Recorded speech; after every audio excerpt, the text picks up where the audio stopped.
In the heart of the mountains, we'll find shadows play. Legends whisper softly in the light of day. Scales shine like diamonds, wings that touch the sky. Guardians of the planet Earth, protecting all that cry.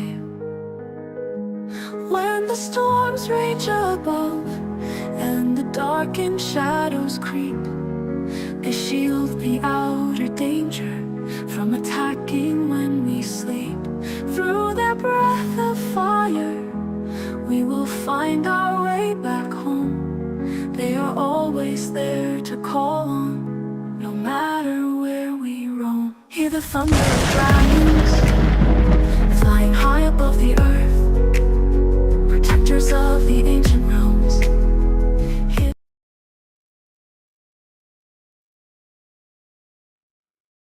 Hey, everybody, and welcome to another level of the Heartfire Chronicles for 2025. This is going across a multitude of platforms. So it's going to be on you are on TikTok, it's on my Facebook, hopefully, and it's on YouTube at the same time, plus also the ESP global network around the world.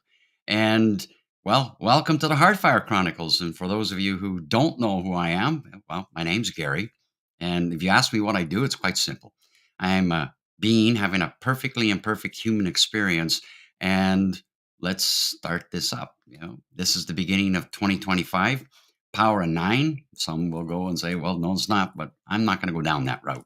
I'm going to look at what it is. It's a new opportunity for us to come together and understand that unity in people is where the power is. It's not in ideologies, and it's not in seeking, you know, validation on the outside world and, the look at me syndromes and things like that. It's about understanding is that we are one people. And regardless of age, gender, color, creed, language, walk of life, we're one people. You close your eyes and somebody speaks, you can hear a tone, difference in a voice, and open your eyes and you see there's a being before you. The first edition of this is something that I wanted to address that's a hmm, very delicate subject out there. And it's in regards to this hookup culture and friends with benefits and, this exterioration of here's a body. And I might also say, well, here's like going to the supermarket and the commodities behind it and the loss of dignity and honor and respect. There's three things I carry very heavy in my life. And first off, it's respect. And respect is not just my words, it's not just, the way I dress, it's in the way I carry myself. And it's also in the way that I receive respect. So it's quite simple. Break my respect, I walk away from you. I have nothing more to say to you because it's a waste of time. But what I've acknowledged and what I've seen in 63 cycles around the earth, and I'll put together the first three cycles into saying, well, I was crawling at that time and falling a lot. But after that, the 6 decades and seeing everything around the world and the change and the technology from the birth of where it is to where it is right now. And this online world that is it's a virtual world. If you want to look at anything that's an illusion, it's the online world, but it is a tool. It's a tool that allows us to reach out, go further, connect with people that would have not been able to connect with in the use of technology. But it's also brought something else out there, and it's brought a very dark industry. And this dark industry is in, well, I'm going to I'm trying to find the right words to say to this because there are community standards. It's funny that there's certain things I can show and certain things we can't say. So let's call it for what it is. If it gets flagged, it gets flagged. Okay. And this industry of showing the body, okay, and the trade that's behind it. In 2024, that industry generated billions of dollars. Okay. And it's a sickness in many ways. And it's been going on not just, for a couple of years. It's been going on for a very, very long time in the trade of the body, right? Here it is, pay for it, exploit it and discard it. Okay. And it goes through the fashion industry, it goes through a great number of things.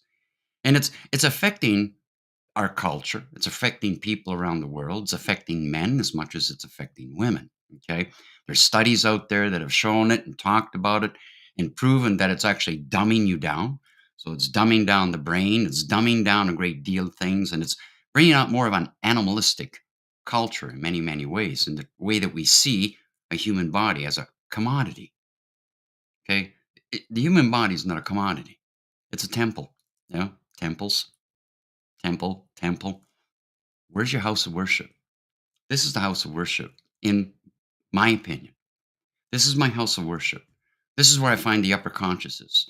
This is where I find my connection as much it is to the higher power as it is to the power that's below my feet. Mother Earth, the earth that I walk upon, the medicines, the beauty, and the essence of life. Life. Life is, in my world, it's quite simple. LIFE, living in frequent evolution. Life. Life doesn't owe us anything, doesn't owe anybody anything. Life doesn't wait for anything. Okay. It doesn't wait for any living. It is an evolution. It's constantly an evolution.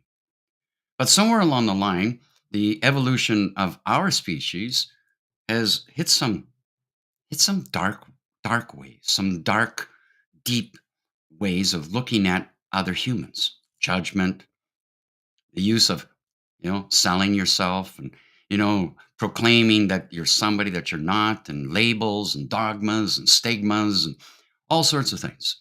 Okay. The loss of honor in relationships, and honor in that aspect of communications. It's like, how are you communicating? Power of the word, spelling. Once released, you can't really take it back. When the same thing with the thought, the same thing with actions and reactions. Once you've released it, it's released. Okay. And if you come back afterwards and you were to say, no, I'm sorry, does that help? The sorry to the act that's already been done is something that, if I make a mistake, I apologize first off to myself, because this is where my forgiveness is. Forgiving myself for making a mistake that may have harmed somebody, may have said something in a wrongful mannerism. And it's taken, lots of practice. Think about it, 6 decades of practice to get to where I have an understanding, a knowing, or an understanding versus understanding. Under, and then somebody standing above me, versus understanding is coming into, who am I? What are my values? What are my morals? And I see where, in a world where it is in today's generation, lack of morals, lack of values, self-essentialism. It's like the world owes me something. Okay. My parents owe me something. Really? No. No, there's a shortcoming right there.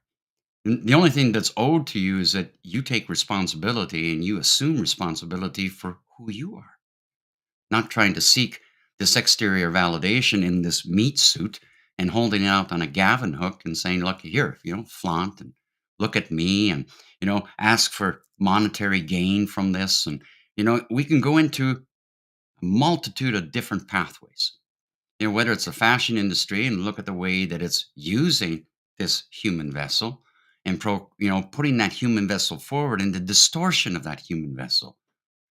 Many models, and I've got some experience in the model industry, and in the essence of how the body is supposed to be. It's always supposed to be like this, and so anorexic and bulimic, and the sicknesses that are caused to it, to the person, because they want to be, you know fame. Look at me. And then where does it go afterwards? And a down tailspin, and where it takes that human, or that being, if you want to use it that way, in the essence of a man or a woman. And now we're seeking this monetary addiction. Okay. And that's how money has been created. It's actually an addiction in many, many ways. And this aspect of putting the vessel forward, like I say, as meat on a Gavin hook. You know what? If you want to show a little bit of your flesh, fine. Okay. But when you're showing it to sell it, there's no morals in that. There's no value in that.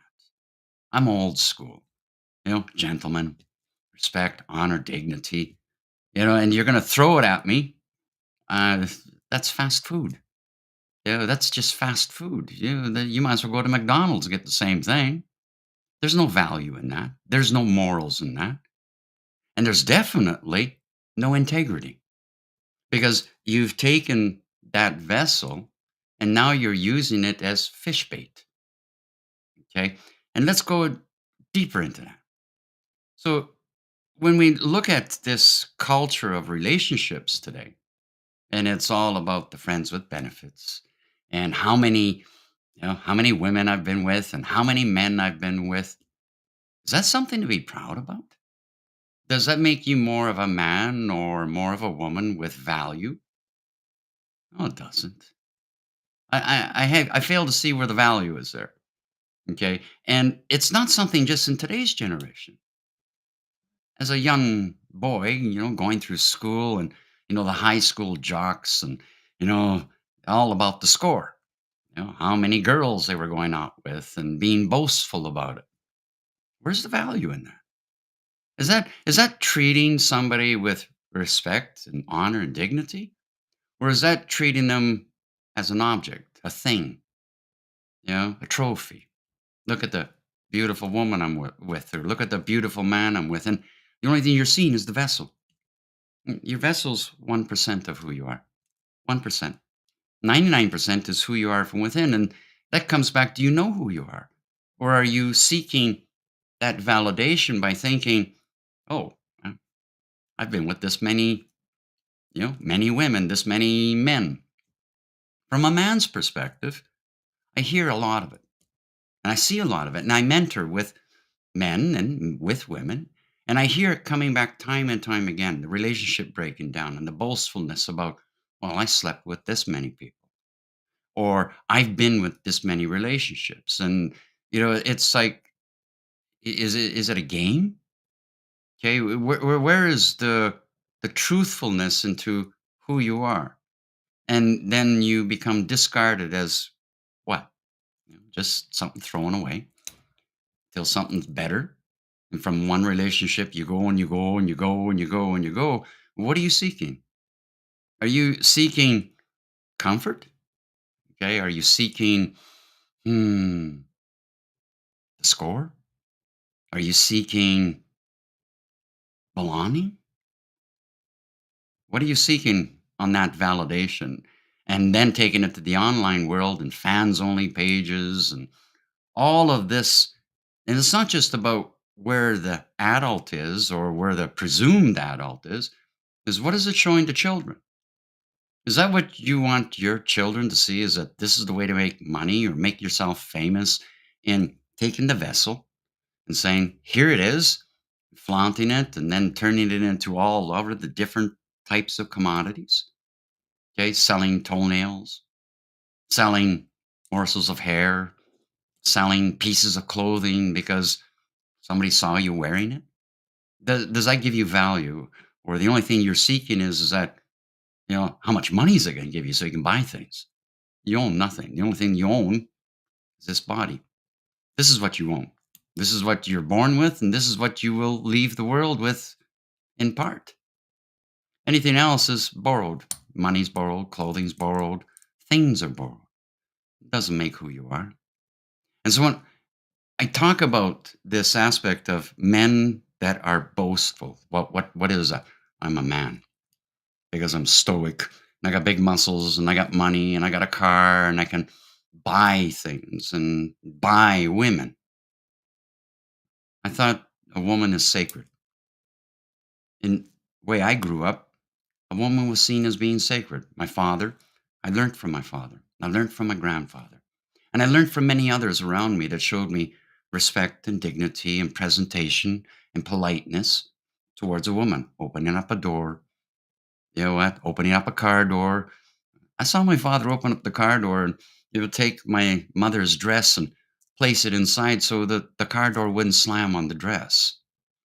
Being attentive, so that her dress wouldn't be spoiled. I saw him get up in a restaurant and walk her to the washroom because he didn't want her to go to the washroom by herself. The man, the protector, not ownership, respect, respect and dignity, and also honor in that. In the aspect of courtship that I don't think really exists in today's world. Courtship, getting the time to build a foundation and build friendship and build trust and confidence and, to the point where you can feel safe and secure. Something that men, I'm going to call it out for what it is that we've been taught to not show emotions. And this is not just something that's new, it's been going on for generations upon generations. And even the way society sees a man, strong man, provider, strength. See a man with a tear, and how many people think, well, that man's crying, he's weak? How many grew up with parents saying the same thing to the boys, don't cry? My father never said that to me. I cried, I cried. But it brought me a great deal of challenges in schooling because I am vulnerable and I am sensitive. And I'm not afraid to show that. I'm not afraid to show a tear when something makes me happy as much as when it makes me sad. But a majority of men, we've been taught to push this inside. So our essence of vulnerability, sensitivity, we bury it so that we can say, well, I'm a man. Okay. And yet on the inside of you, what is it doing to you? I don't think there's a man on the face of this earth, if you really, really go deep into it, can say that, you know what, it's I'm fragile. For a man to admit that he's fragile is a rarity that I have not experienced. I've had some men that have come to know that are admittance to that aspect that they are fragile, that they've been hurt, but a majority of men don't because it's all about being the strong man, which you think is a strong man, and then you show that strength because of objects, buying things, buying a woman. It's like that's basically what you're doing and thinking that you can shower them with gifts and that's going to make them happy. I don't think so. It might seem like it's making them happy, but in my world, in my experience, it isn't. What I've experienced in my relationships, I'm proud to say, even though it challenged me and betrayed me, I'm okay with it. I've learned from it. I have no resentments, no regrets to my experiences in life. Okay. But I do have knowings and knowledges, and I still remain true to myself in the aspect of my vulnerability and my fragility.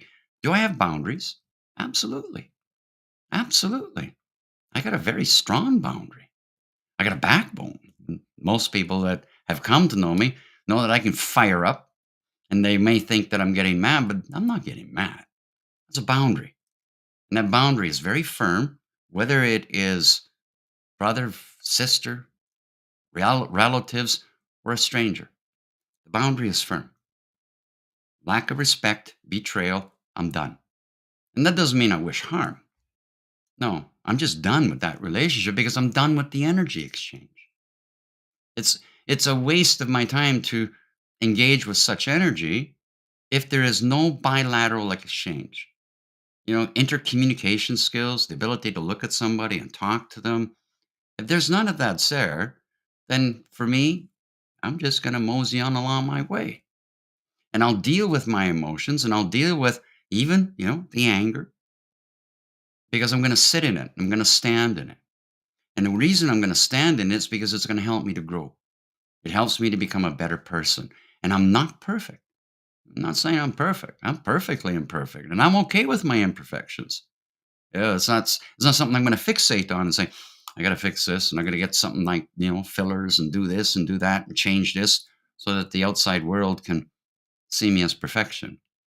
Perfection doesn't exist. But coming back to the essence of the man and the way we carry ourselves and the way that I see a majority of men carrying themselves is that we feel that the bigger we are, the more money we have, the more value that we get in a woman. A woman is not about what you can gift her and, the money and the ownership, because you don't own a woman. You can try. Good luck with that one. Okay. Because the moment you think you have ownership, you're going to see it's not going to work. It may seem like it's working for the short period, but in the essence of that relationship, is that woman feeling safe and secure, or is she feeling threatened?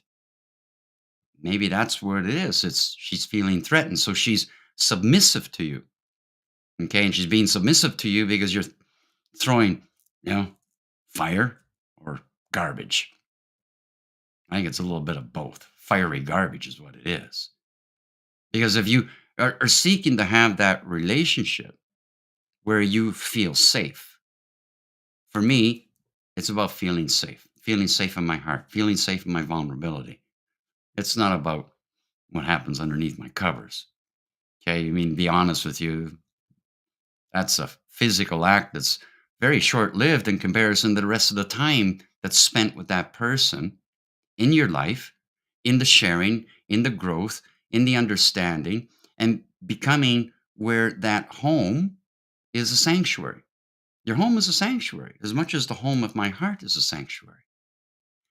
And this intercommunication skill towards being respectful, gestures, tip of the hat, you know, smiles, the way we actually put our hands over and greet somebody. And a man, I'm going to greet him in a certain handshake.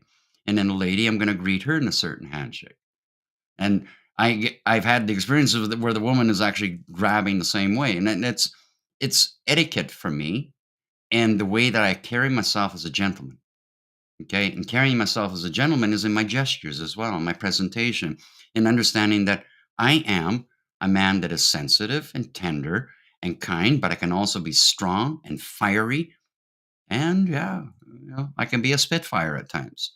Okay. When we get pushed beyond our boundaries, there is a point where we're going to turn around. We're going to say, enough is enough. We can say it politely, fine. If it's heard, it's not heard, well, there's a certain boundary and there's a button that gets pushed and there's a side of a fire that will come out that will not be the nicest thing at times. But it's a way is also is that you're addressing it in the moment of the here and now, and it's a no BS. Walk away from it rather than drop into it. And coming back to this essence of, sacredness of this vessel, male or female, the body is a temple. It's a sacred temple to honor it, to respect it, and to be dignified with it. If you choose to throw it out into the world, own it, okay? And own the image that comes along with it.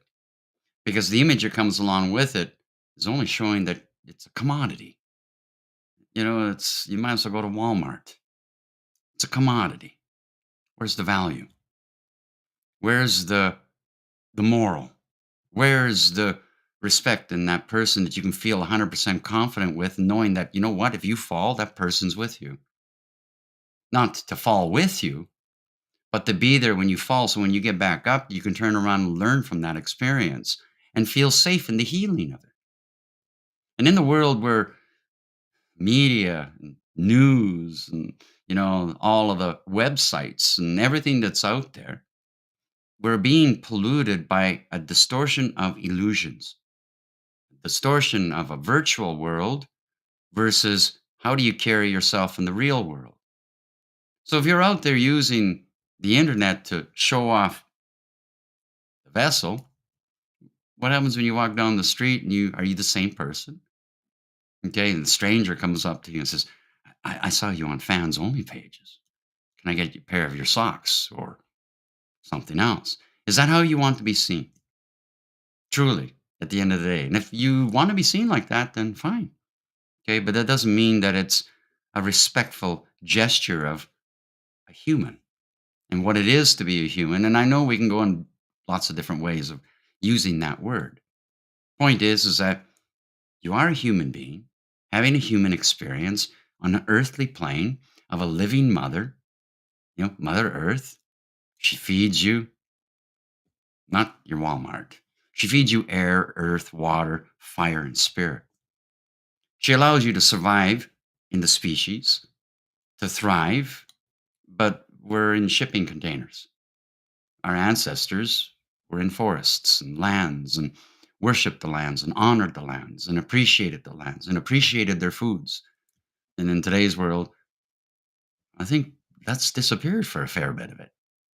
Okay. We don't really appreciate and show gratitude and are grateful for the simple things that we have at times of that maybe that gesture of your wife or your girlfriend in the way that she smiled to you, or is it only about having the trophy? So this boastfulness, and where many, whether it's the male or the female, that's boasting about how many you've been with and thinking that that is value. If I was a woman and a man come up to me and said, I've slept with 500, I would say, first off, can you get some blood work done? And second off, I'm going to wear a hazmat suit because you know what? I'm not going to play Russian roulette with this. That's kind of where you can go into the depth of it because that's what it is. There's no respect, there's no honor in this. So when I come into mentoring people and understanding what it is to be a sacred human, a sacred man, a sacred woman, the sacredness, the understanding of kindness and honor and respect of self. It is not about the object, this vessel. It is about presentation in word, in sight, how you see each other, how you think about each other, how you can be apart as much as you can be near. And in this whole essence of this fast food industry and, you know, searching for immediate, gratification, but there's no gratefulness. It's you think it's you're being grateful, but it's not.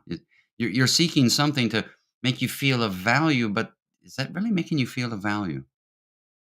To be seen like this, or to be maybe in the other side of it, where you end up being abused and you end up being hmm, maybe sold off. And if we go into the deep darkness of this industry that's out there and the hold that it has on people around the world, and then we start to go and see what, how children are being treated, or how the woman is being treated, or even how the man is being treated. Okay. And then the trade of what this is doing. How many have gone down that rabbit hole? And I mean, going really, really deep down in it to see the atrocities, to see the harm, to see the missing human and what's happening throughout all of this. And it's right before you. It's happening, within the mediotic world. It's happening with politicians. It's happening with religions. It's been happening for a very, very, very long time.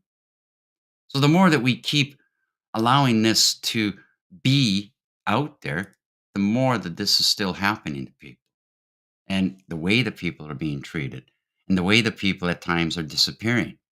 Okay. And what's going on with that dark, dark side of things.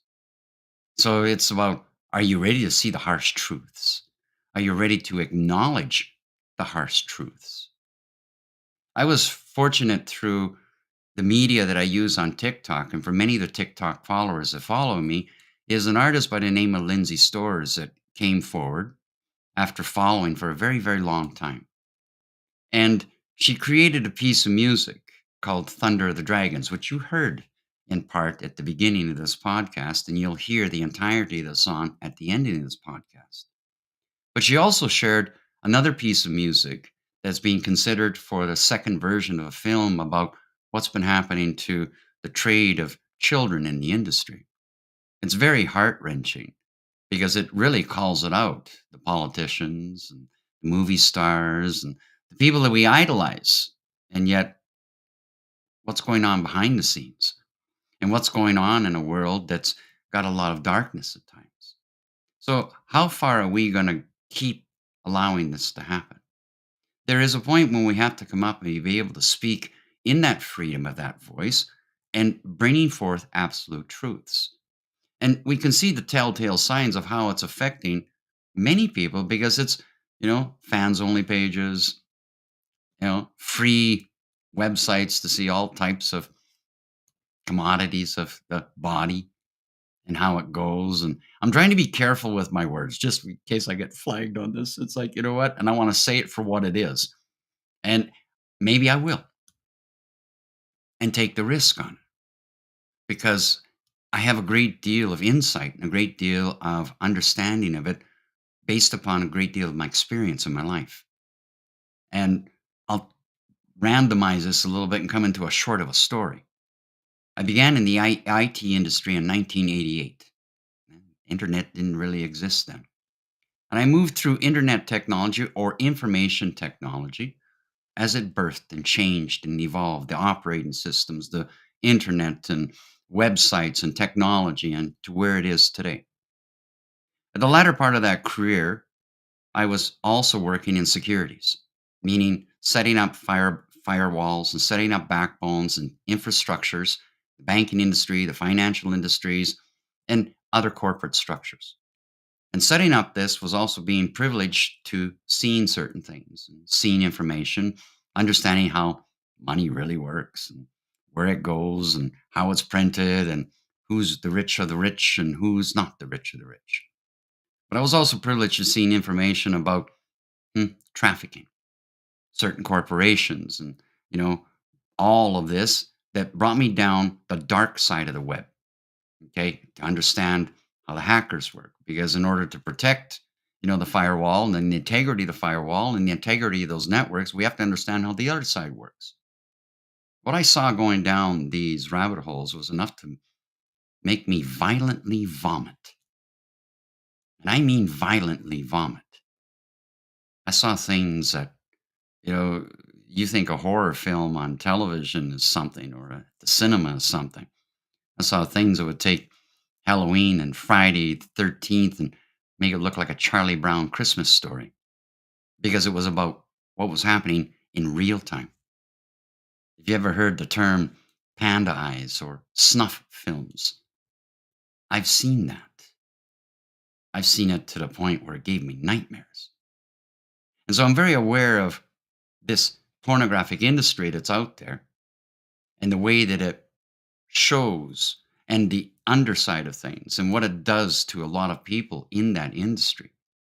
Okay. And there's a lot of them that are speaking about it in today's world. They're become drug addicts. They become sick with all sorts of sick diseases. And there's no way of avoiding it because that's the way they've been brought down into it. And that's the way we've been pushed down into it. But there's a side of it that's very deep and dark, very, very deep and dark. And so talking about this needs to be talked. It needs to be brought out versus saying it's healthy for you. I've had people tell me, so you know what, porn's healthy for me. No, it's not. It's dumbing you down. Okay.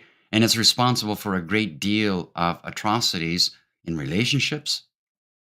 It's breach of trust, as far as I'm concerned. If you're in a relationship and you're watching that, where's where's the trust? Where's the truth of that emotional or even physical intimacy? Is it truly intimate? Or are you fantasizing about something that you saw on the internet or whatever? And how it goes through all the other circuits, the club scene, okay, strip clubs, and all of this. Look at what it's done to the peoples.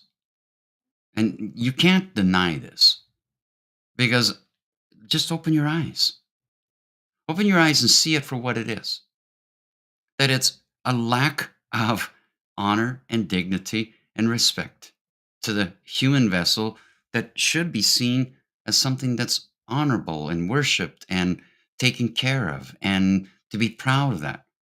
If you think by doing anything like that and if you're involved in it and you're proud of it, then that is your story. It does belong to you, but it doesn't belong to the children.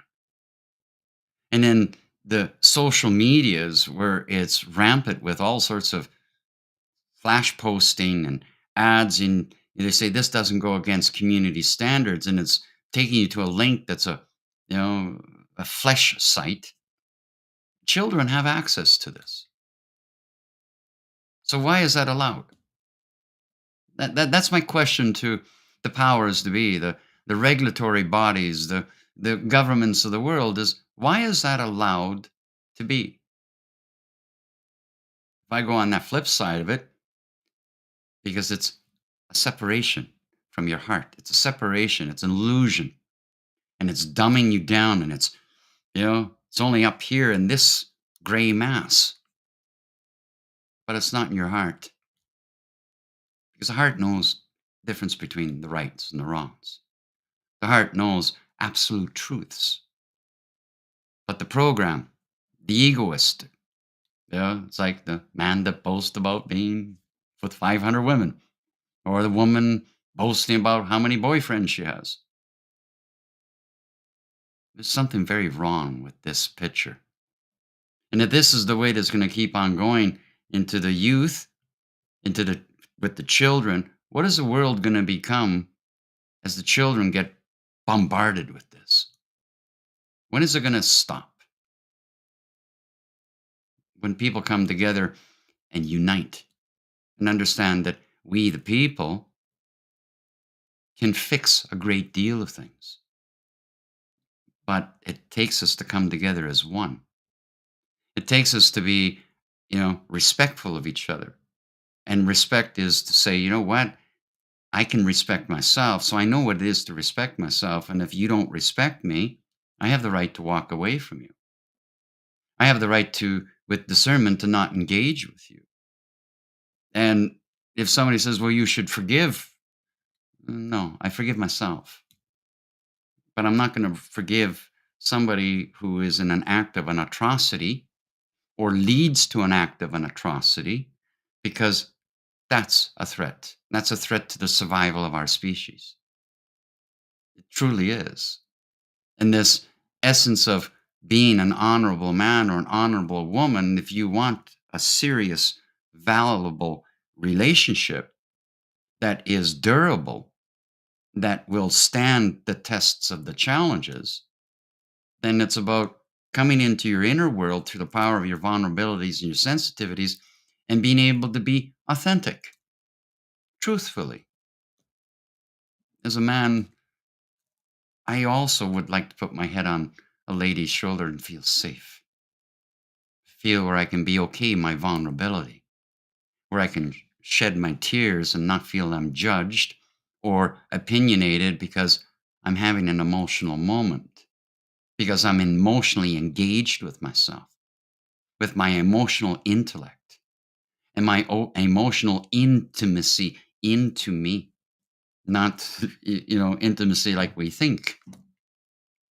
This engagement as a man with a woman is not just our physical body or our money or our things.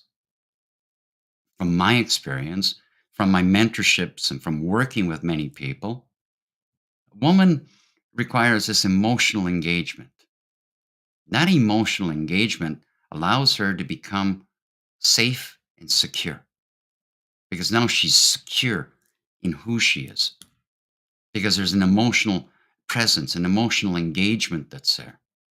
And that emotional intimacy that comes between the two of you, again, is not about what's happening in the bedroom.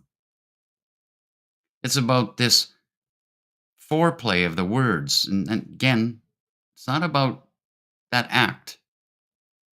It's about this foreplay of how we speak to each other, what makes us, I feel appreciated. I feel I'm being adored. I'm being cherished. I'm being respected rather than, did you clean up the house? Did you look after the children? Did you cook me a meal? And then think, well, here's the fringe benefits. And then it's like, oh, I'm getting bored. And next thing you know, you're looking on the other side of the fence because you're looking for something that you think is greener on the other side of the fence. And it's not. There's no value in that. There's no morals.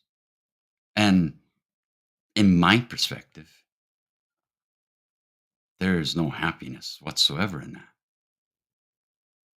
I look to people that I would see were mentors, like my father, and how he treated my mother, my stepfather, I never knew my real father. And the way he treated my mother and the durability of that relationship and the amount of time that they spent together. And when my mother passed away 23 years ago, and my father stayed single until he passed away, he would sit at home, look at the pictures, but he wasn't out on the dating. He lost the love of his life. My grandparents had stayed together for 50 some odd years. Where is that happening in today's world? It's a rarity. I've come across couples that have been together for a very, very long time. They have their challenges. They have their mishaps, but they had something that you could see was sacred, a bond. They appreciated each other, even though there was days when, but they were still present. And that engagement to be there. But if you're in that relationship where you're afraid to leave because of the abuse, the narcissism, the manipulation, your partner watching, the porn and, then coming to bed with you afterwards and you think that's okay, where's that going? Where's the value in that? So my point is to all the men out there, you want to be in a relationship? Learn to be in the relationship with yourself. Learn to be in the power of your vulnerability. Learn to be in the power of your sensitivity because you know what? It is a superpower. It's not a weakness. Your vulnerability is not a weakness. It's a superpower. And that ability to show that you can be vulnerable shows strength. And a great many a woman will appreciate to see that because now they're not just seeing an image, they're seeing somebody who's authentic, that has the ability to admit, you know what? I'm not as strong as I feel at times. I'm not feeling strong right now, and I need support versus hiding and running away from it until it goes into self destruction.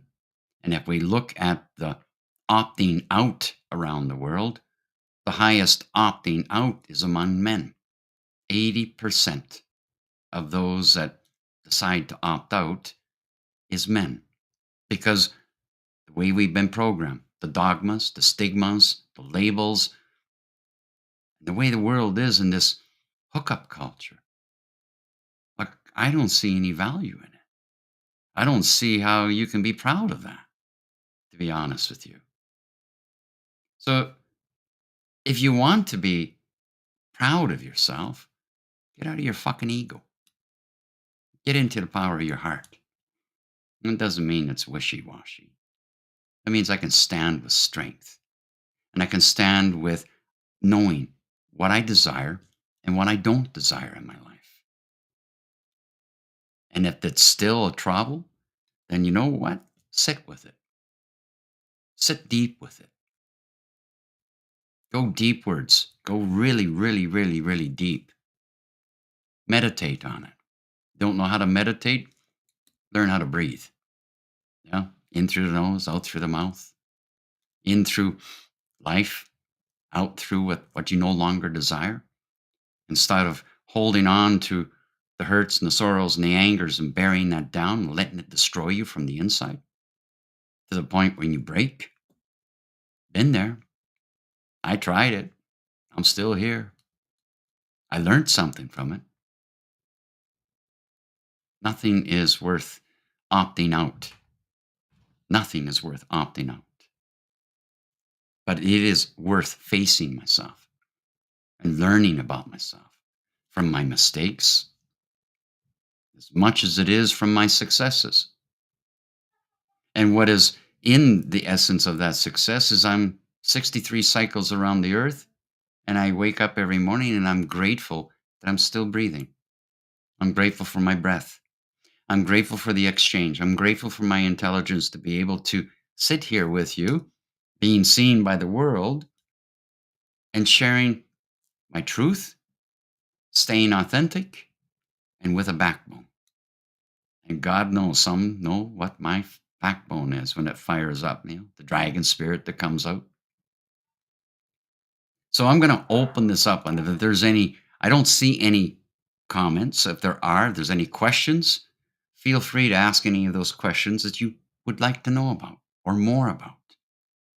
The whole game with this Heartfire Chronicles and where we're going forward in 2025 and this podcasting side of it is to open up this channel to an outreach globally where you can feel I can speak about where I'm vulnerable, or I can speak about I'm having a problem understanding what self-love is, or I'm having a problem understanding why am I so angry because I'm still holding on to the yesterdays and I'm fearful of my tomorrows.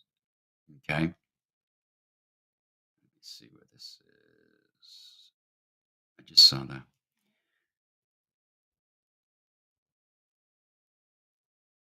To grow, what's the best? Okay, so I have a TikTok user who's asked, is saying, "Hey Gary, I know you say self-love. What's the best way to grow in to be happy for yourself?" My answer to that is that my happiness comes by first finding my peace, to be peaceful with myself rather than fighting with myself. And my inner peace is in everything that I do and interact with. Is it if I'm eating something, am I at peace eating it or am I rushing it? So it's about slowing down. To slow down is to see myself, to be with myself, to be appreciative of myself, to look at myself in the mirror and say, you know what? Yeah, I am a good looking man. But I'm not saying that from ego. I'm saying that because I accept that I am a good looking man in the way that I see myself. It's not about how others see me. This perception of we get caught up in how others see you is seeking validation and seeking approval and seeking belonging of somebody to say, as an example, I love you, or you're doing a good job, or things like this. But yet, what is love? Love, this self-love, to get into it, is in acceptance, surrender to who I am. And even in my mistakes and my faults. My faults don't make who I am. What makes who I am is the ability that I can accept myself and be proud of myself without seeking validation or seeking approval of somebody else. I don't care how somebody perceives me. I'll be very, very straight on that. You can perceive me to be anything. You can call me anything you want to call me. It's how I see myself, how I appreciate myself. And my peace is the foundation to self love. Because when I'm at peace with myself, I'm in love with myself rather than fighting with myself. If I'm not in peace with myself, am I in love with myself? No, I'm at war with myself. Step back, reflect, breathe. Remember who you are. Look in the mirror. What do you see? Hope that answers it. If it doesn't, I got one other thing for you. Love. 4 letters, 4 words. Let others voluntarily evolve. LOVE. Let others voluntarily evolve, including self. Rather than forcing it, where are you with being comfortable with it? Are you comfortable with it? I tell my dog I'm proud of him, her. However, I've come to learn me being proud of another is more about me and no one else. So I don't say, good one, Laura. I like that, Lori. So, proud concept. Are you proud? Okay, I'm going to go on to that one because that opens up a little bit of a hmm. If I'm proud of myself in the aspect that I accept myself, that means I hold myself with strength, pride. Pride, not ego. I'm proud of who I am. I don't need to say to somebody I'm proud. It shows. It shows the way I carry myself. It's not carrying myself in a bullish manner. It's not carrying myself in an egoistic manner. It's carrying myself as, you know what? I'm proud of what I've achieved, and even in my mistakes, but I don't need to boast about it. And I can understand saying that, proud of a dog or any animal because they have no ego. The animals, aves, mammals, the world and nature, there's ego doesn't exist there. So when you tell an animal that they're proud, they're showing you unconditional love. Unconditional love. They have no expectations. Well, give them a treat. Of course. What? They've gotten used to you giving them treats. But in the wild, if they didn't have that interaction, ego doesn't exist. They find their treats. Look at the loyalty of the wolf, the lion, the lioness, swans. There's pride that's there. There's proudness that's there because look at the unity that's of that couple. Yeah, animals, aves, mammals, nature. Nature shows us, excuse me, I should drink water. Nature shows us the power of unconditional love. It shows us the universal ebb and flow of life. It shows us the freedom of spirit versus the city, the container, the programs, the concepts, the ideologies, the stacked boxes, maritime laws versus the law of spirit, spirituality, spirit seen as nature. Many an elder, many an Indian elder, clans mothers have said to understand the power of spirit, spirituality, walk into a forest, breathe, open your eyes, you slow down. How many of you walk into a forest and you walk back into the city and you close your mouth and you're hyperventilating? Freedom of spirit. An old saying is free your spirit, dance with life. Are you dancing with life or are you blaming it? Choice is yours. You have free will, but you have a responsibility with it.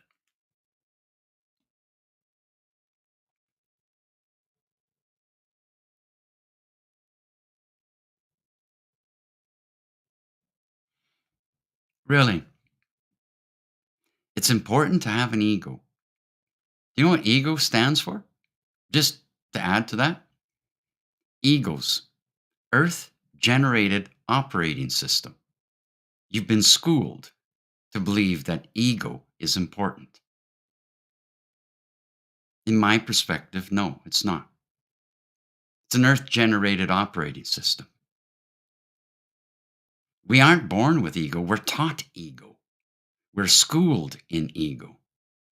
It's shown in the media, the televisions, politics, religions. It's programmed. Earth generated operating system. And ego results in corruptions, greed, war. So, in the concept of saying that ego is important, I disagree with that. Again, that is my personal choice, and I don't use ego. I'm proud. Okay, I have pride, but I have what I believe is not ego. It's self preservation and self worth. And my worth is important to me. I'm not out to prove it to anybody. Consumerism, schooling. I invite you to take the word school, spell it backwards. Google it. Google the word school backwards. You might have a rude awakening. It's an actual word. It's been pretty much scrubbed from a lot of things, but you'll find reference to it because it's a word that exists. We are in a universal web of life, and it's connected to not just this world. Everything is an energy, frequency, and vibration, and it connects to the cosmos as much as it connects to the Mother Earth. Bashar said it that We are nature and nature is us. Nature owns you. You own you, but nature owns you. Because without air, without water, without land, without the fire, without the spirit, we as a species and many other species would fail and would cease to exist. How long can you go without breath? How long can you go without air? Who owns you? Something to think about.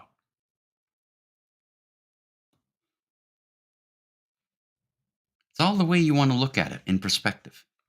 Your perspective, your story, your choice. Hmm. Yeah, that's a can of worms. Egos. Yeah, I agree with you, Joelle.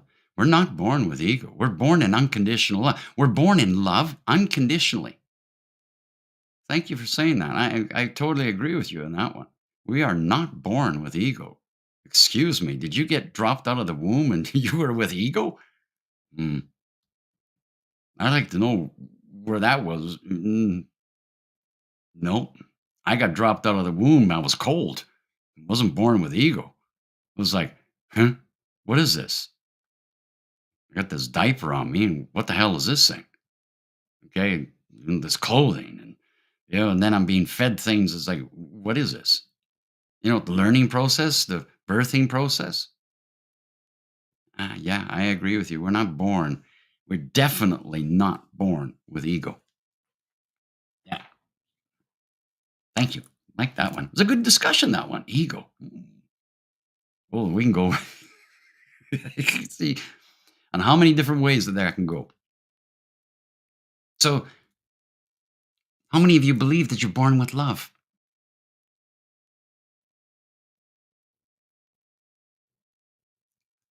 What is taught in school today? You want me to really on it? Okay, I'm gonna be honest with you. Here's my perspective. It's bullshit. And the reason I'm saying that is that when I went through school, we were taught a great deal of things. Cursive writing.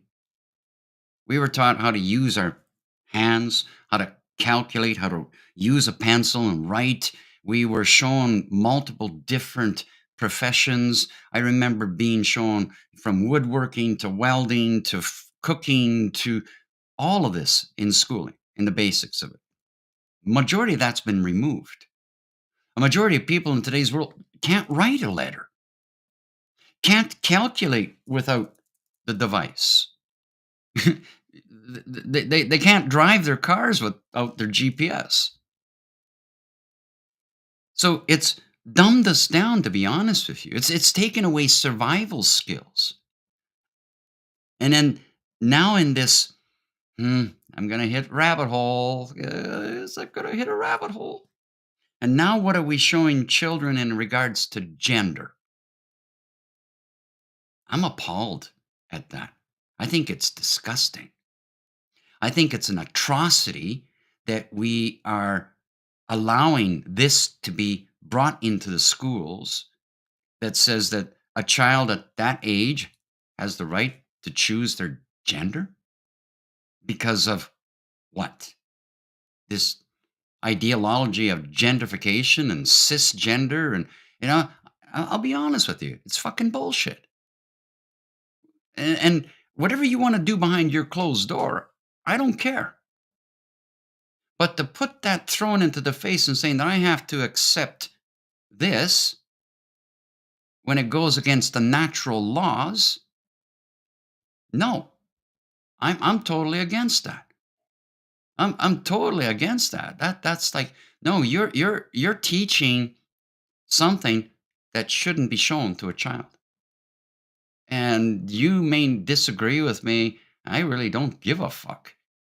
Okay. But I see what it's doing, how it's damaging, okay, the evolution of our species.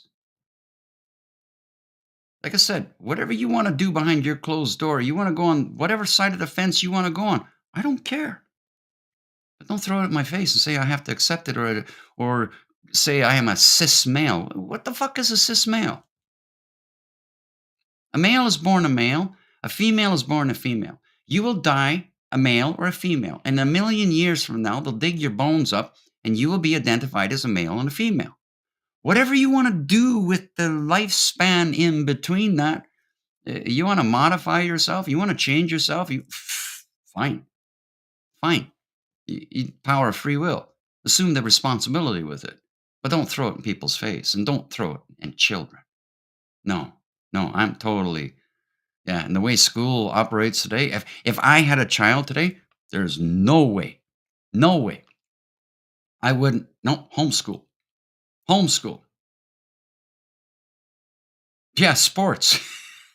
That's they're taking away sport. Yeah, I mean there's so much crossover and mix up in this mano, and the people that are, thank you for the, bringing these comments up, because it's a lot of truth, and it's a harsh truth to see that, what, it's being forced into the sports, and like that is an unfairness. I don't care if you decided you want to be one or the other, but that is total garbage. That is total unfairness. The physical bodied strength of one over the other, and allowing us. Yeah, okay, now I'm opened up can of worms. It's like me going into the washroom and finding out that there's a woman beside me that looks like a woman but is not, and standing up at the urinal. No, no. You know what? I'm sorry, but no, no, I'm old school. Nope, nope. I think that's the most powerful thing right now, Mary, is homeschooling. Because you can teach a child not just the textbooks and, the arithmetic and all of that. You can also teach them survival skills. There's things that allow them to be under less pressure, because one, you're in the safety of a home environment versus being in a school that's got gates and security guards and massive bullying going on, and we see it in the news. What happens? So I think, what, homeschooling, yeah, power to it. Power to it. One, if you keep your children safe, because it's Russian roulette in a majority of schools out there. And I remember going and being invited to a school about 20 years ago when I was in Montreal, and had police on the corner, metal detectors, barbed wired fence around the school grounds, and metal detectors going into the classrooms. I was horrified. I was I didn't have school like this. I had bullies, yeah, but I had nothing like that. Like that's sending your child into a prison with the possibility and potential of risk. So, Mary, to answer your question truthfully, power to you. Homeschool. Homeschool 'em, okay? Online, there's all the ways to homeschool a child now. I have some clients that are homeschooling their children because of, well, her daughter was bullied, badly bullied, okay? So a mother's going to protect, and hopefully the father's doing the same damn things. That, what, going to protect those children. Yeah, power to that, Mary. Homeschooling, especially the way schools are right now. I'm just, eh, I'm old school. Sorry, I'm going to stay old school, and I'm going to stay the gentleman, and I'm going to stay the protector, and understanding what it is to protect and fight for my children. Like, honestly, no. I'd be probably I'd probably be sitting, if I was a parent right now, and my child was in school, I'd probably be sitting in the classroom. That's that's the way it would be. Okay. Your grandson's parents are thinking of it. That's awesome, Mary. That's awesome. I think any mother, yeah, I mean, yeah, it's maybe not easy. I mean, like, sitting and looking at a child is maybe studying or learning quantum mechanics, and you're kind of like scratching your head. But you know what the plus side is, Mary? You're keeping your brain sharp too, because you're learning what they're learning. You're teaching. It's keeping that brain refreshed. So there's a plus side to that. Okay. Plus, if you want to have chocolate pudding, you can have real chocolate pudding versus the cafeteria stuff. Yeah, yeah. Like, nope. Yeah, homeschooling, power to it. Especially, with what we see, what I'm seeing, and I'm in Canada. So what happens in our schooling system? I'm not saying it's perfect, but we have a lot less of these incidences that we've seen as a Canadian happening in the U.S. school systems. Because one off, a child, we haven't seen that here yet. I mean, there's been a couple of rare things in our history. Okay. But the gun control is so strict. Okay. That what we see happening in other parts of the world has yet to really, take that level of it here in Canada at the point. Okay. So it's like, yeah, I mean, yeah, it's a precarious world, with what's going on in our school systems, the way things have been stripped away. And like I said, take that word school, spell it backwards, Google it, see where that's going. You'd be surprised in how what it's actually doing to people, okay, to our children. And that's the whole purpose of it. It teaches you consumerism. It teaches, alpha syndromes, be number one. So where's ego coming from? Be number one. That's ego. Ego's blind. Ego's totally blind. Heart's not blind. Where are we taught about the heart in school? Anywhere? No. And if I get in talking about school, just a flash of a story, being thrown thrown out of a school because I asked a question. And some on TikTok have heard me talk about it. And then to the newcomers that haven't heard it, well, I grew up in the Roman Catholic, in the beginning, and it was in the Roman Catholic school system. And there one day I asked the nun in the morning that we had a question period, and I had seen a program about Darwin's theory. Asked the nun about Darwin's theory. That didn't go over too well. That didn't go over at all. I got thrown out of that school system. I was told that I was a demon and that I was a bad influence on the other children. Okay. My daughter took her kids out, but this awesome. Awesome, Jules. Yeah. Awesome. Yeah. I fully support that. I fully support that. In today's world, in North America, oh, yeah, I fully support that. I'd be doing that. I would, you know what? Like I said, if I was a parent today, I wouldn't want to be putting my child in a school system. Not with the threats, not with all the garbage that's in there and the programming.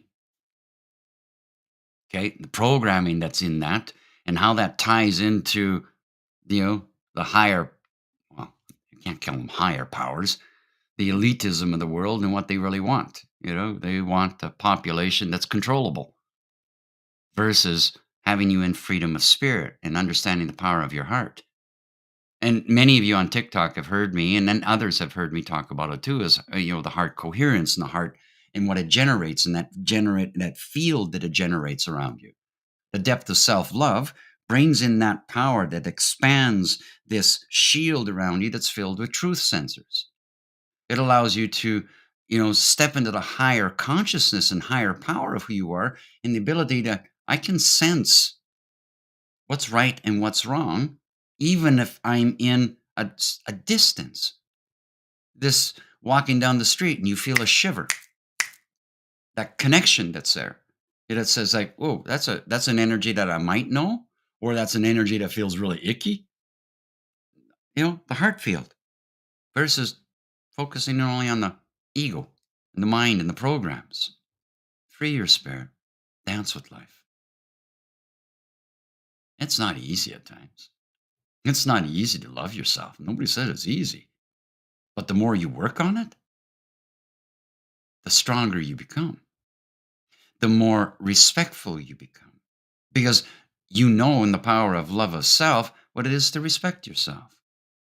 And I think any mother that's doing this with their children in a sense of homeschooling, not only are you keeping them safe, you're allowing them to be more at ease in the essence of loving themselves versus facing the peer group pressures and the judgments and the gains and all of that that's going on in the school systems. And now with this neutral gender bullshit, eh, it's a fiery dragon.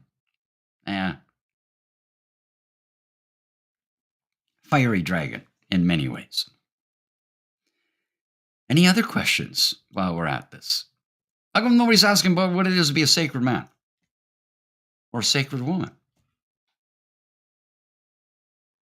If there's no other questions, well, what else can we add to this for this first podcast of 2025? Short story? Do you believe in dragons? I'm not talking about dragons on television or your Dungeons and Dragons.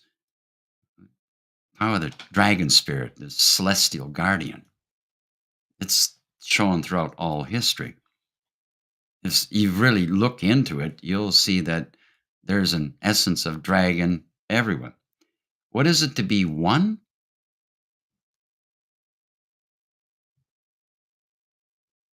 In balance with your body, mind, and spirit. Power of your breath. You step into breath. What is the core work on a lot of different levels of ideologies? Buddhism, yoga, sports, power of the breath. So in this essence of the power of the breath, it allows me to be in a standstill moment where I am one with myself, finding balance with my duality. I have a feminine side of me, I have a masculine side of me. In other words, I have a duality within me, dual energies, call it yin and yang, call it whatever you want to call it. There's two of us, two energies within me, my feminine and my masculine. And I'm at balance with my feminine as much as I'm at balance with my masculine. I like to be tender and soft with myself as much as I can climb a tree. I like to, look after my skin and, take care of myself and wear soft clothing. And, so there's a femininity in me. There's also that masculinity. So my essence of oneness is in balance between those duals, that duality. There's a time when I can be very tender and soft, and there's a time when I'm going to be strong and resilient. Understanding the sacred masculine and the sacred feminine within each of you, because you have both. So, essence of oneness, wholesome. I'm whole. I'm one with all that I am. Does that answer it? I can go deeper. Good question, Mary. Good question. Anybody else? Before I drift off into a story about dragons. Any other questions? Comments? Hmm. See, oneness. Just be like here in a standstill. Hmm. Feels good to be at one with self, regardless. Story about dragons. Hmm. I don't know what story I can tell you.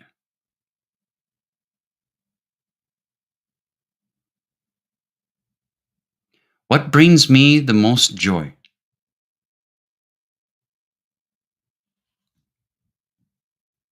Hmm. The most joy?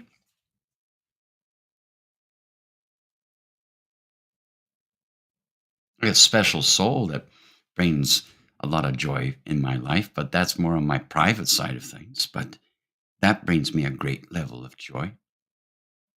Another thing that I can say that brings joy to me is to see somebody doing the work.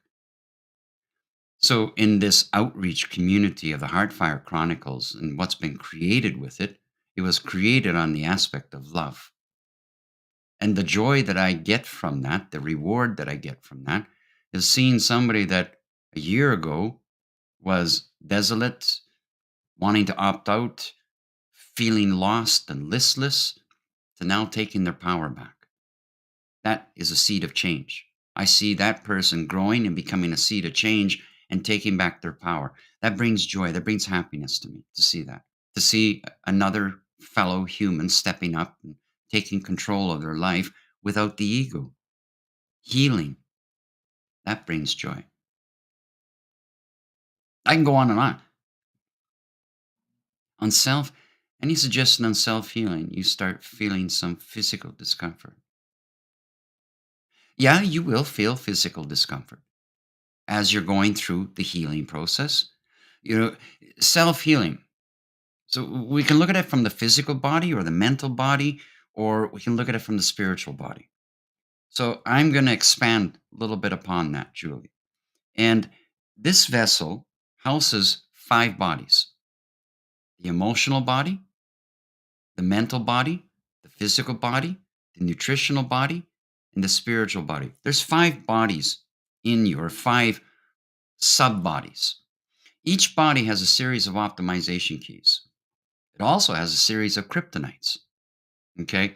And the kryptonites are the poisons: educations, programs, television, porn industry. Okay. The disruptions, addictions.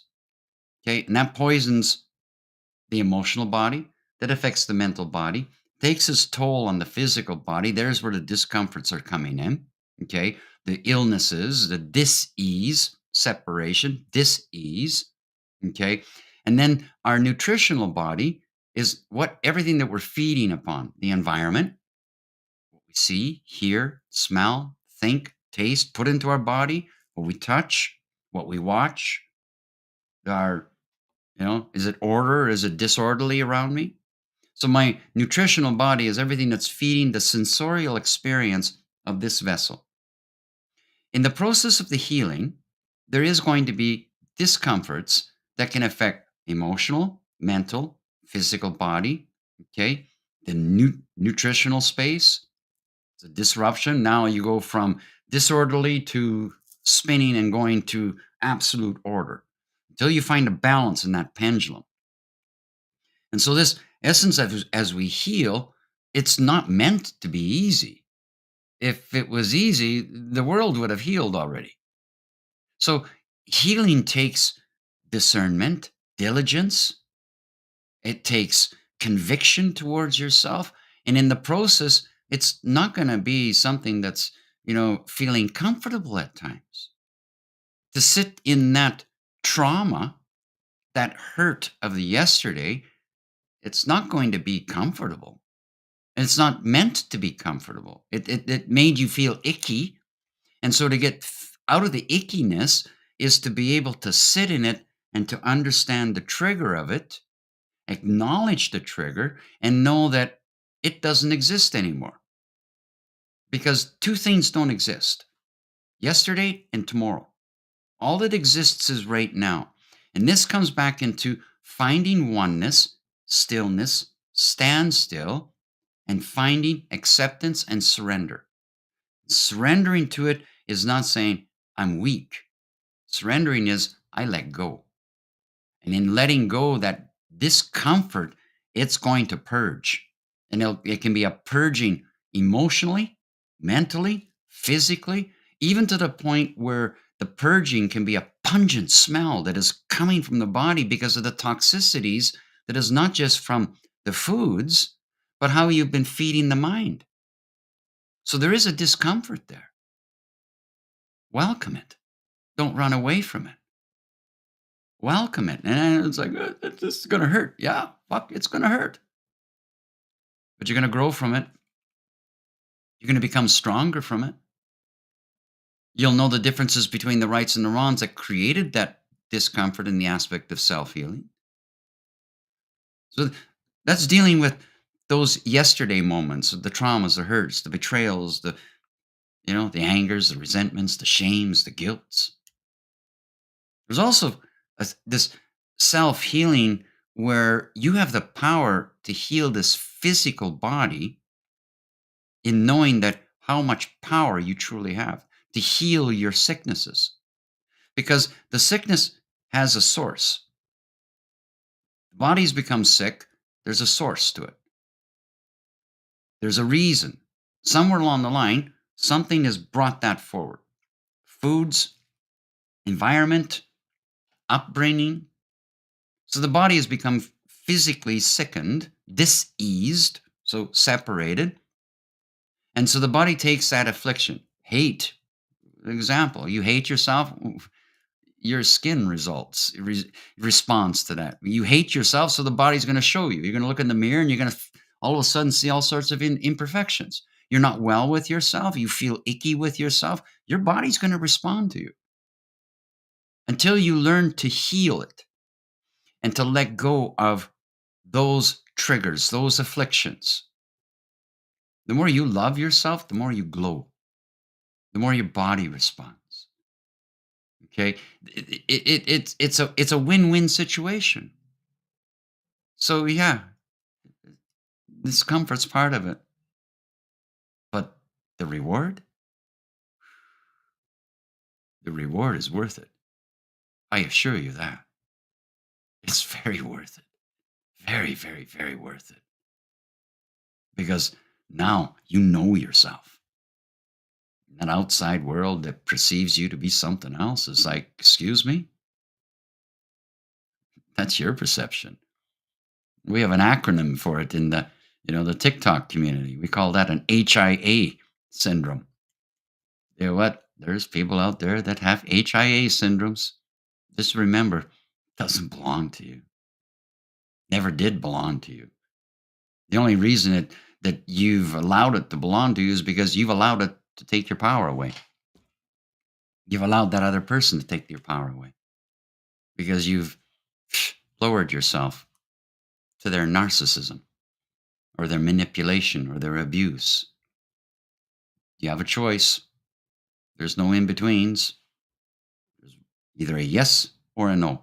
It's a light switch. Yeah, yeah. It happens that way, Julie. So I can see, and many people that I mentor, they go through this.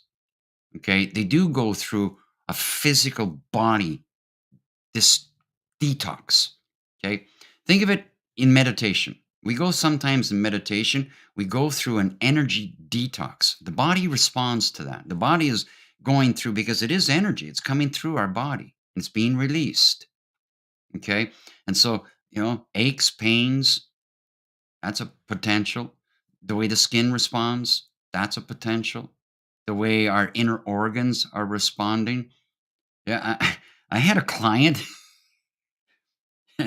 Wow, this is gonna, this it's not the nicest subject, but I had a client I worked with for a very quite a long time, about 3 years, and the latter year, the third year, he says, Gary, he says, I'm starting to worry.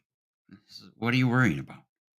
He says, I have had diarrhea for the last 6 months, and he says, I don't want to go see the doctors, and I said, "Okay, first off, I'm not a doctor, so let me get that straight." I says, "But when did it start?" So I wanted him to step back into it. And he said, "Well, I went into this really deep meditation and I saw something in my childhood that I didn't recall. And it was a very, very deep hurt. And he was abused by his father in a very, very disgusting mannerism. And he identified it. He finally saw it. And so for 6 months, he was going through diarrhea. So there wasn't a sickness other than the memory was releasing that garbage. And his body was having a physical response to the remembrance of that situation. And today I talk to him every once in a while. And, and I have a question whether it's so any more diarrhea syndromes? He says, "No, I'm good now." So, yeah, the body can respond in many ways. So if you're looking for I need some water. Actually, coffee.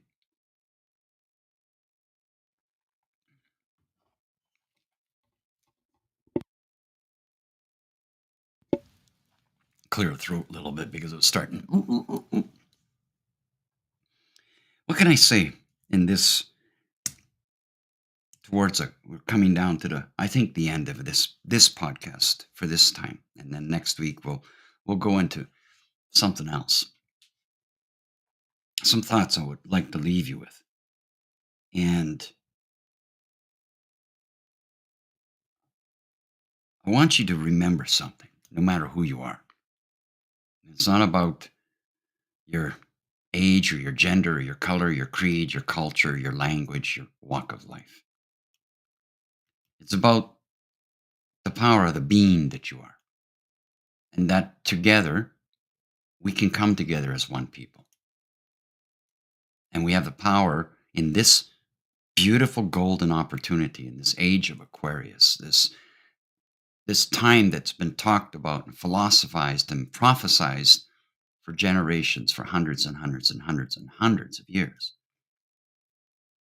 We're in it right now. And it's a golden opportunity. It truly is. We have the power to change this world as a people, not relying upon politics and, you know, container thinking and, ideologies and religions and fear mongering and fear the wraith of this and, fear this and fear that. Fear is self destruction. Okay. It's really self sabotage. There's a good side of fear. If you're standing on the edge of a cliff and it's 3,000 feet in that drop, fear is bringing yourself into the awareness of being attentive because if you take the wrong step, that's a long drop that you're not going to survive. But to be pushed with fear, to fear this and fear that, that's let's get away from this. You have the power to not acknowledge that fear by stepping in and calling back your power and remembering that you are a miracle of life. Every human, every being is a miracle of life. No matter what choices they do in their story, they're still a miracle of life. They're living in this realm that we're in, this earthly realm. And this earthly realm is a magical realm. This planet is a magical planet. She's just as alive as you and me. She provides you with the elements of your survival. And I'm not going to get into any of the other ideologies of what the earth is. The earth is a chosen planet, not a chosen people. Chosen planet. It's a seeding planet that has been seeded with species from all over the galaxies and all over the universe. It's a chosen mother. She's here to mother you. And it's time that we come together as that people and honor this planet and respect this planet and take care of her. Because if we don't, what's the world going to be for children tomorrow? Living in a box? Living in a container?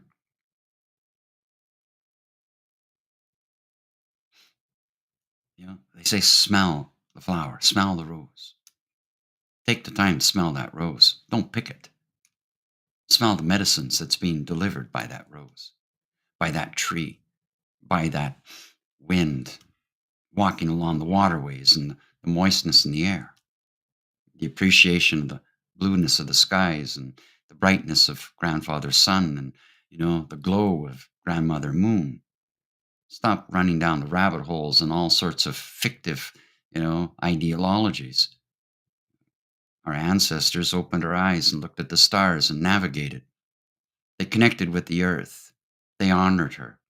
They understood the power of the lands. And that's going to be a podcast coming up further on down the line. Talk about, the power of the peoples of the lands and the responsibility that we have as a people to this land, this earth, this one world, not all these separate countries that have us separated and in judgment and fear and, one thinks they're more powerful than the other. No, no. A good crystal to support healthy blood pressure.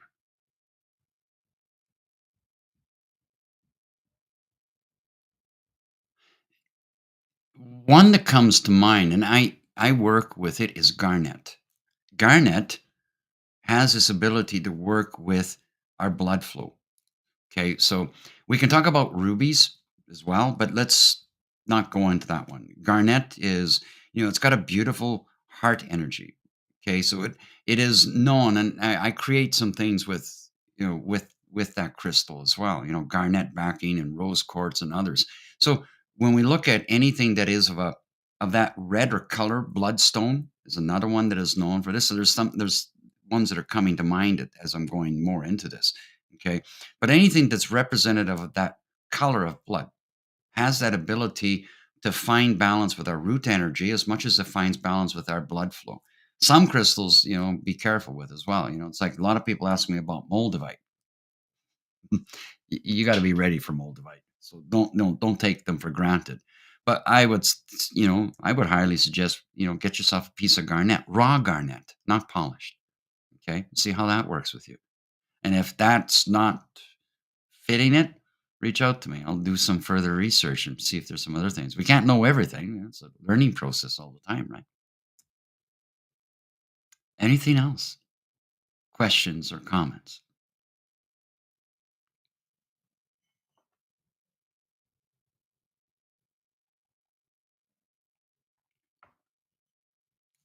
I'm not used to not seeing the comments. So it's like, okay, but that's okay. That's okay.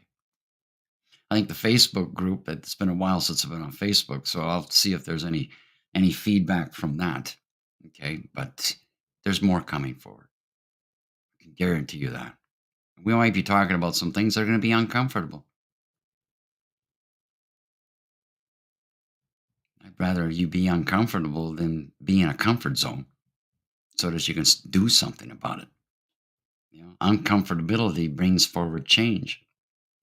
And sometimes that's what we need to be, is uncomfortable so we can become stronger. Anything else from the audience? Anywhere. If not, I got a short story for you. And then we'll finish it off for tonight. I'll look forward to seeing you next week or on TikTok tomorrow night. A lot of people say, why aren't you doing, Facebook Lives? I'm not going to get into it. Join me on TikTok. You'll understand why. You want to find me? Come on TikTok. Join the Heartfire Chronicles community that's there, and as it's growing and as it's expanding, and come and feel safe. I'll guarantee you, it's heavily moderated. Got some pretty powerful moderators. I've also got some pretty powerful people right behind me right now. You notice up on the right hand side. How can I help my procrastination? Give yourself a kick. Kick. I was going to say, give yourself a kick in the ass. Yeah, just a little bit of how to help with your procrastination. Get up, okay? Force yourself. If there's something that's going like you're putting it off, you keep putting it off. Why are you putting it off? Ask yourself that question. Is there another reason? So I might ask you a couple of questions on this, Michelle, in the sense of, if you're using substances as evasion, those substances, a great deal of the time, bring you into procrastination because it's lowering your energy field. Okay. Whether it's in the drink, whether it's in the smoke, whether it's in, whatever that evasion is, it's taken away from you to work on yourself.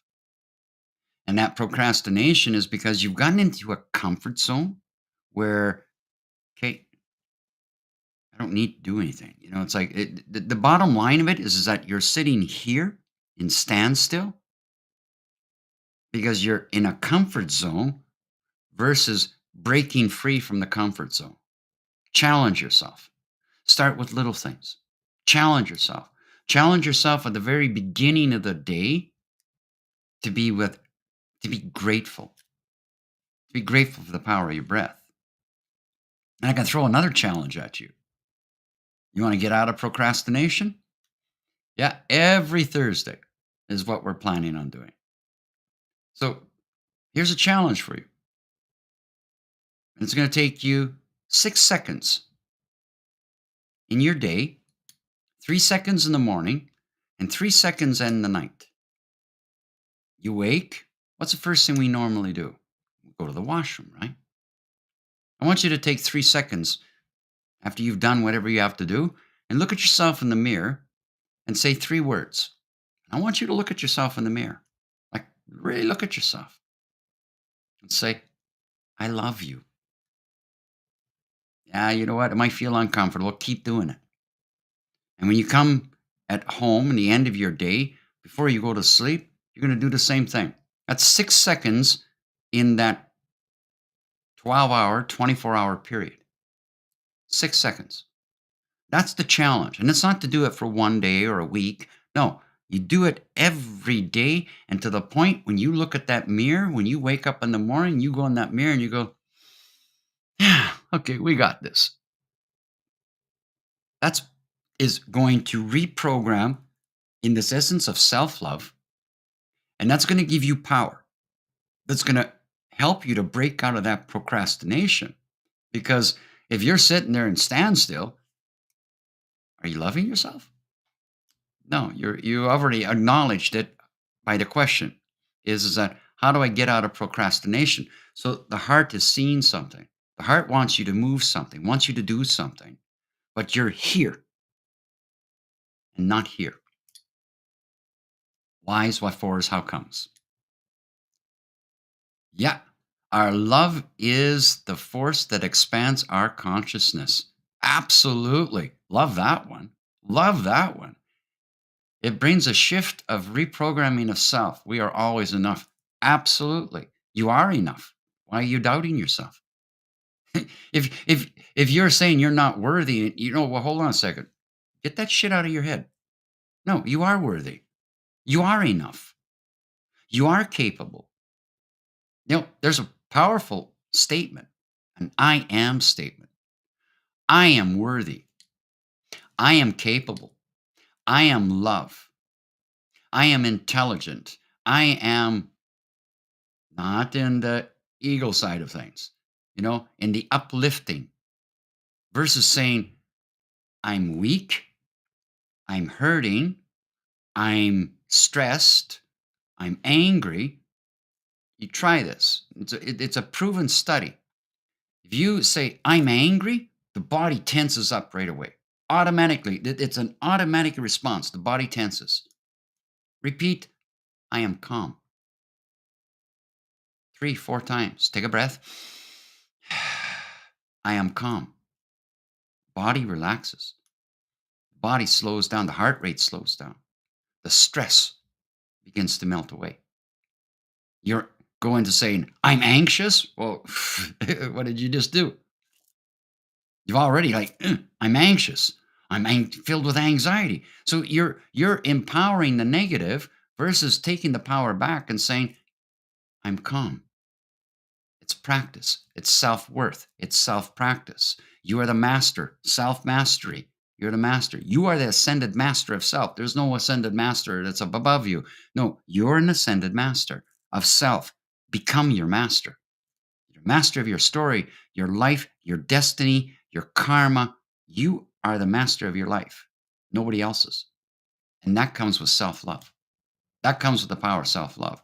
And self-love is the connection. Love is the connection. It is the universal flow. It's the web and flow of life here upon this earth, throughout the cosmos, throughout the galaxies. Unconditional love. If there is an essence of creator, creator is unconditional love. It's right before you. I was going to go into a story, but you know what?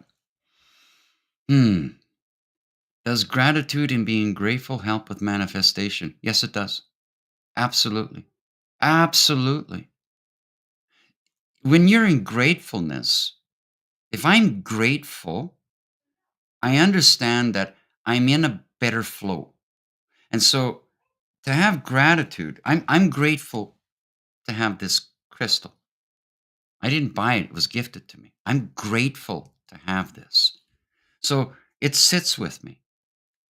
I'm grateful and I practice gratitude for I can breathe. I can create. I can still admire. I can read. Okay. I work with plant medicines. I'm grateful that I can create and work with plant medicines. And you know, that I practice gratitude with it. I look at what's around me and I'm grateful for what I have, but I understand that it's only borrowed. But what is true gratefulness and true gratitude is I'm grateful for the person who I am. I don't need somebody to tell me this. No, I'm grateful for being me, even when I make a fucking mistake. I'm grateful for that mistake because it's helping me learn. It's helping me say, you know what? Okay, yeah, you made a mistake. If I'm going to repeat that mistake, then I'm not grateful. And I'm definitely not in gratitude. I'm in self sabotage. How many times do I have to repeat that mistake to realize that, hold on a second, I don't have to do that mistake. Why am I making that same mistake all the time? Step back, reflect, breathe, and manifest oneness, wholesomeness, peacefulness, self love. And then now, watch how abundance flows.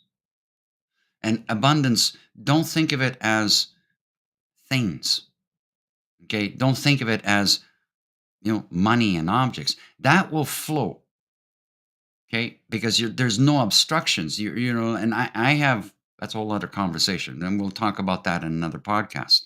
But what I'm saying is that if I weave in energetic weaving, okay, a lot of people see me moving my hands, and I'm weaving. This is weaving. I'm not just dancing with my hands. It's not a dance. I'm weaving with the energetic web around me. And through this energetic web, I have the power of transformation. I have the power of manifestation. I have the power of healing because I realize that I am powerless to the emperor of life around me. I cannot create a butterfly. I can't. It would be very facetious of me to think that I can create that butterfly, but I can admire it. I can be grateful that I saw that butterfly. I can be grateful that I listened to the birds. Can be grateful that I smelt that flower, that tree, that essence of life. So if you practice gratefulness and gratitude in every aspect, it's like being grateful that I have a cup and I'm filled with gratitude as to what's in that cup. And so if I speak to that essence and I drink that essence, I'm drinking gratitude. If it's water and I speak to the water, water holds memory. Water is life. Okay, I speak to it. I'm grateful for it. So I'm actually infusing myself with gratefulness and gratitude because of the way I spoke to my water. So hopefully that answered your question. Where are we? I think it's about time to say, you know what? For the first podcast, I'd like to talk a little bit about Elevate Souls production. That is because of them that this is happening. And Elevate Souls production is a wonderful group of people. Christina, Mary, Kevin. They are heartfelt. They are fiery. Christina's fiery. Mary's fiery. Kevin's sort of like me. Okay, me and Kevin, we see there's a lot of similarities between me and him. And if it wasn't for Kevin, I probably wouldn't be doing this right about now because I'll be honest, it's Kevin that brought me into the ESP group and approached me as a content creator. And I have gratitude and I'm very grateful for them to bring this forward in a way that I never expected. I never expected the Heartfire Chronicles to be what it is right now. I never expected TikTok to be what it is right now. And yes, I can say the beginnings began on Facebook and so on, but it just, something wasn't moving. And this ability with TikTok took it to a whole other level.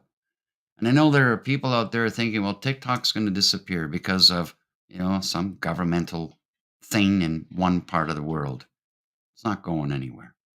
And there's other platforms. Right now, we are simultaneously streaming on YouTube, Facebook, on TikTok, through my profile, and through the ESP network, through a variety of other things, platforms.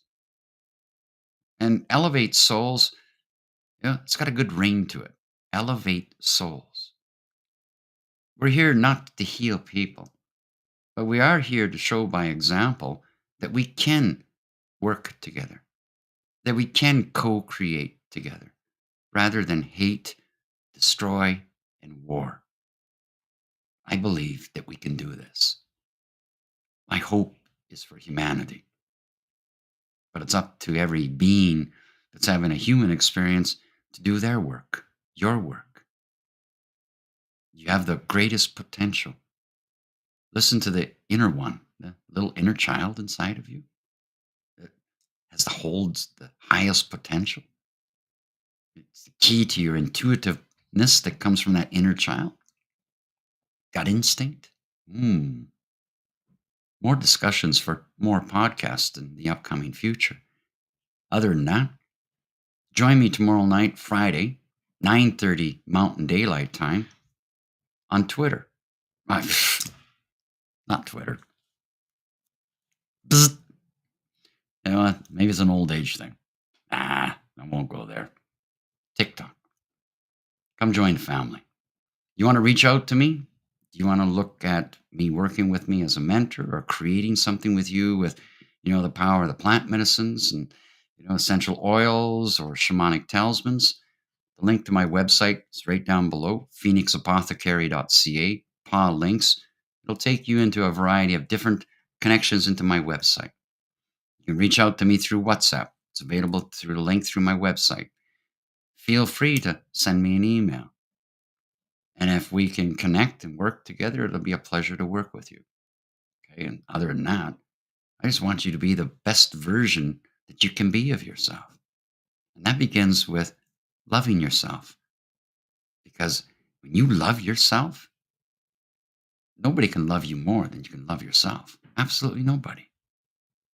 And that power of self love, that's going to show who you are. Because now you're going to shine. And you're not going to shine with gloat and greed or ego. You're going to shine with this oneness and knowing who you are and not relying on another. So until next week, I wish you peace, joy, strength. And in those moments of doubtfulness, step back, reflect, and just take a deep breath and be grateful for that breath. Because in that breath, another life has ceased to exist, and you're still here. That's a good way to start practicing gratitude, to be grateful for your breath and understand that you're a miracle of life. So if there's no other questions and there's no other feedback, it's already up. It's on YouTube right now. In fact, we're streaming to my YouTube channel right now, Heartfire Chronicles. So, yeah. And there are other things coming forward as well. So, I'm going to be doing the guided meditations. So, like what we do on Twitter, or not Twitter, but I know I got Twitter in my mouth for a reason. It must be some kind of thread that's coming in. Okay. But on TikTok, that I do those guided meditations. So, I'm going to be pulling those guided meditations out. And we're going to get those uploaded in separate episodes. And I'll be creating other guided meditations. Well, I do my own scripts and so on. And I do some free flows. So that's coming more to the YouTube. So, yes, to answer your question, there is a YouTube channel. Oh, and I have also a channel in the ESP Discord server. I got to put that link up. So many social media platforms. It's like going bzzz. Okay. Thank you, Mary. It's a pleasure being part of this beautiful, beautiful next step. Yeah, please do hit those subscribe buttons. It's a pleasure. It's a pleasure to see you, Johnny. Joella, Kevin, Mary, Christina, and to everybody, wherever you are, blessings and à bientôt. Bonne nuit. Namaste. And thank you for joining in tonight. In the heart of the mountains, where flying shadows play, legends whisper softly in the light of day. Scales shine like diamonds, wings that touch the sky, guardians of the planet Earth, protecting all that cry. When the storms rage above and the darkened shadows creep, they shield the outer danger from attacking when we sleep. Through their breath of fire, we will find our way back home. They are always there to call on, no matter where we roam. Hear the thunder of dragons flying high above the earth, protectors of the ancient realms, hidden since our birth. Feel energy that rises, feel the fire in your heart, creeping up your body, awakening the start. In the depths of the forests, where spirits dance and sing, dragons listen carefully for souls that are calling. Then breathing life of fire, a flicker of the tail, their hearts all beat in unison, that is timeless in this veil. When the storms rage above and the darkened shadows creep, they shield the outer danger from attacking when we sleep. Through their breath of fire, we will find our way back home. They are always there to call on, no matter where we roam. Hear the thunder of dragons flying high above the earth, protectors of the ancient realms, hidden since our birth. Feel energy that rises, feel the fire in your heart, creeping up your body, awakening the start. Let the fire burn brightly, our legends now unfold. Reach to the dragon force with souls that are so bold.